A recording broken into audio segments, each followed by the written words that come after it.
I've heard from several students who got their scores back and were shocked that their scores were 10, 15, 20 points lower than they expected. And when that happens, their first reaction is usually, did LSAC mess this up? So let's talk about it. The short answer is almost certainly not. Now, first, you've got to understand something about score release. You only ever hear from the extremes. If someone scores within their practice test range, they don't post about it. If they slightly overperform, maybe they don't, maybe they mention it, maybe they don't. But if somebody drops 18, 20 points, that will feel catastrophic. So they post everywhere. Essentially, this is selection bias. And that creates the illusion that massive score drops are happening constantly. They're not. Of course, they do happen sometimes, but they're not the norm.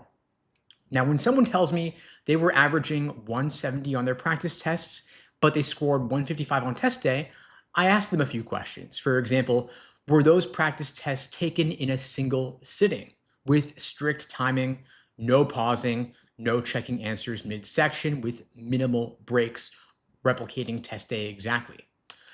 A lot of people think they're simulating test day conditions, but the truth is that they're not. And those small differences matter. The LSAT is not just a reasoning test, it's reasoning under time pressure.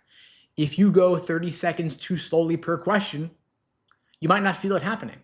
But by question 22, you're rushed. By question 24, you're guessing. And that alone could cost you 5 to 7 points. And at higher score levels, the scale is especially unforgiving.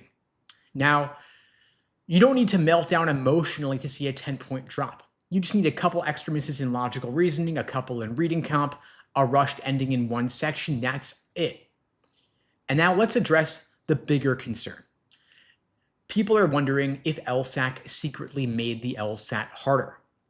Of course, there's no evidence of some intentional sabotage, but the structure of the test has changed over time. Logical reasoning carries a lot of weight. It's 2/3 of the test now, and it punishes imprecision. If you're even slightly sloppy, if you're misreading a conclusion, overlooking a conditional shift, confusing sufficient and necessary conditions, it's going to show, especially in the hardest questions. And so if your prep focused mostly on mid-level questions and you were pretty good on the hardest ones, that gap is going to get exposed. The higher you're aiming, the thinner the margin for error. Now, I also want to point out that your score is a range. There's no one single true score you will always get every single time.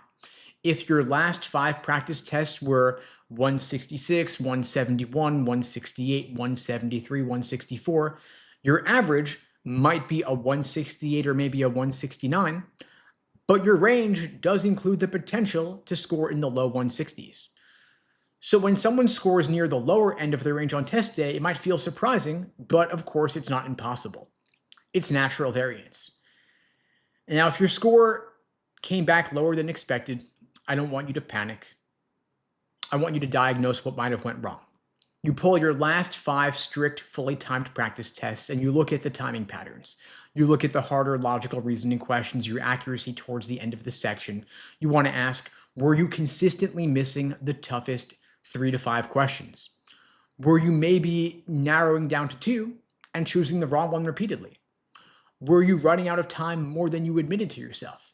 That's where the issue is. It's not with LSAC, it's in your execution.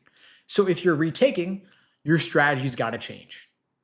It might involve taking more full practice tests, but it might also involve more precision in how you study. You want to take your weakest 2 logical reasoning question types and drill the hardest versions only. When you review, you don't just say to yourself, oh, I see why it's right. You want to ask, why did I pick the wrong answer? What trap did I fall for? What word did I skim past? What assumption did I insert? That kind of clarity is going to be what moves your score. Now, I want to quickly talk about score audits. Yes, they do exist, but they are rarely game-changing. The LSAT is scored digitally, it's online, it's on a computer. True scoring errors are extremely rare. It's not like the old days where you were bubbling in pencils into a Scantron. Now, if your score is wildly outside your recent range, an audit could give you peace of mind. But let me leave you with this.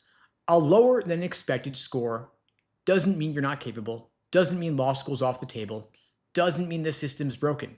It means something didn't translate on that day. And that's fixable. You can retake the LSAT. The students who improve are the ones who treat their score as information. Instead of asking, did LSAC mess up? Ask, where did I leak points? That's the question that actually moves you forward.